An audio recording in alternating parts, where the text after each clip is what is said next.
Joining me now is Democratic Senator Dianne Feinstein. She serves on the Intelligence Committee. Senator, thanks so much for joining me. Let me first play back what White House Press Secretary Sean Spicer said today about this change in sanctions against the FSB, the successor to the KGB.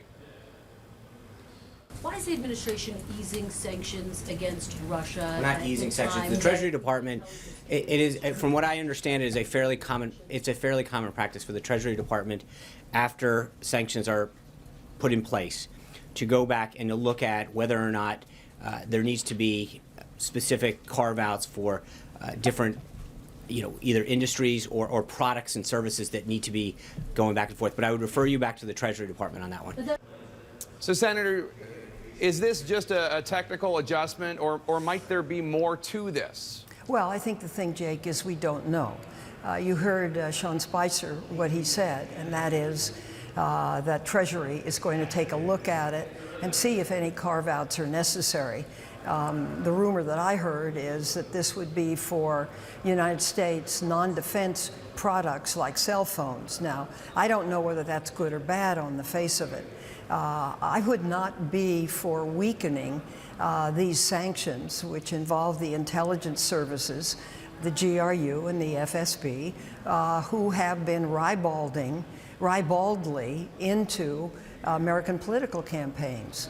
So I would hope the president would be very careful before any changes were made.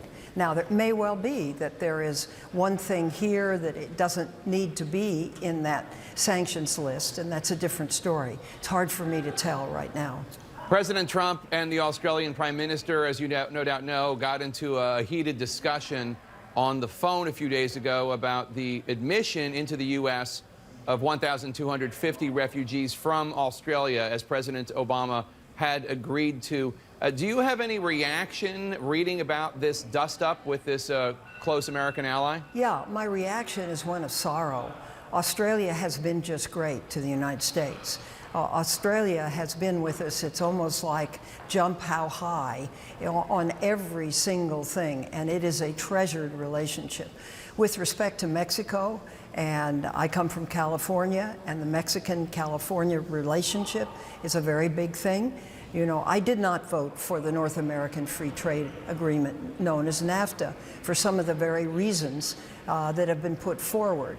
But I think on the question of sensitivity of the wall and how to pay for it and threats that go back and forth, this is not helpful. We have a huge drug problem, and we need Mexico's cooperation. And this Mexican president has been cooperating and doing his level best, and I would hope that would continue.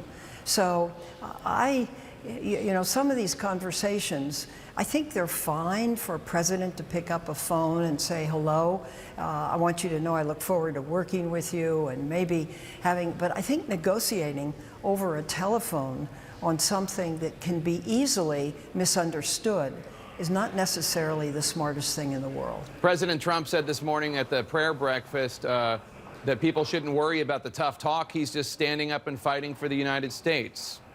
Well, there's been a lot of tough talk. We've had 16 memos and executive orders full of tough talk. And we've had one thing after another. And you've got hundreds and thousands of Americans out on the streets protesting. And I think this nation needs to settle down. I hope this president will go out of his way to say, look, I represent all of you. I want to bring this nation together. He can bring this nation together and do what he wants to do with respect to job development. Everybody would support that. But it's doing other things, and it's setting people one on the other that isn't helpful. And particularly the immigration order, which now has 3 federal stays against it, including one by federal Judge Barot in Los Angeles, which I gather applies through the whole United States. I want to play for you a comment made by House Minority Leader Nancy Pelosi today. She was talking about Trump senior strategist Steve Bannon. Take a listen. It's a stunning thing that a white supremacist, Bannon, would be a permanent member of National Security Council and dismissing Chairman of Joint Chiefs and the Director of National Security, National Intelligence, as permanent members.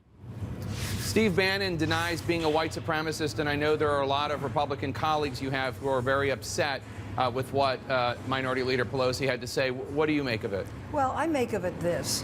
He certainly is not a technical advisor. He's a political advisor. And the NSC shouldn't be about political advice.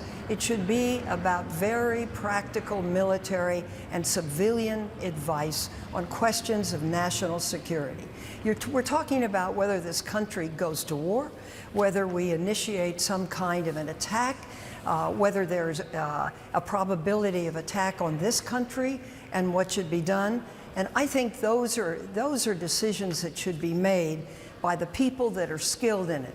As a matter of fact, I just signed on to a bill that Mark Warner, who is the vice chairman of intelligence now, has authored that would preclude this. And I hope other members would sign on it as well. Do you think your fellow California Democrat Leader Pelosi went too far, calling Steve Bannon a white supremacist?